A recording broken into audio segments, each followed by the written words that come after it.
Hello kabayan! Magandang araw! So for today's video, bibigyan ko kayo ng idea para sa dalawang website na maaari ninyong applyan kung nais ninyong makapag cross country as kasambahay dito sa Europa or kahit saan mang sulok ng mundo. Mga kabayan, dito sa website na ibibigay ko sa inyo, maaari po kayo makapag-apply papunta ng Canada, meron pong US, merong London, meron pong Japan, merong Middle East, at merong din pong para dito sa Europe. Actually, ang dami kong nakita para dito sa Europe. Mga kabayan, isa po sa mga naging kaibigan natin dito sa social media, which is si Ate April in Poland, shout out to you, siya yung nag-share sa atin ng idea tungkol dun sa pag-a-apply niya. Siya po ay galing ng Hong Kong, mga kabayan, na nagtungo dito sa Poland nang wala siyang ginastos. Bukod pa po doon, binigyan pa nga siya ng $100 ng kanyang naging employer dito sa Poland para panggastos niya habang naglalakad siya ng mga dokumento niya.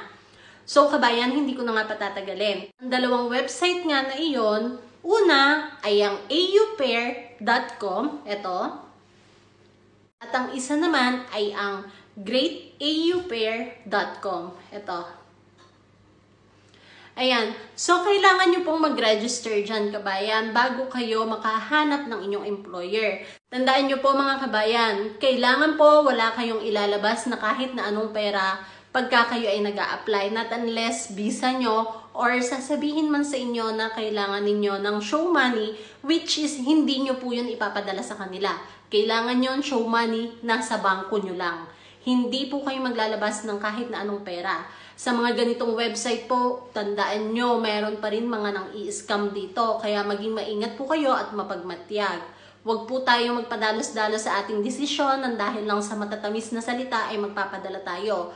Ang sa akin, binibigyan ko kayo ng idea na maaari ninyong applyan dahil meron na naman tayong isang kabayan na nag-message sa akin ngayon na nandahil dun sa post ko for greataupair.com is nakahanap siya ng employer at ngayon ay on process na siya.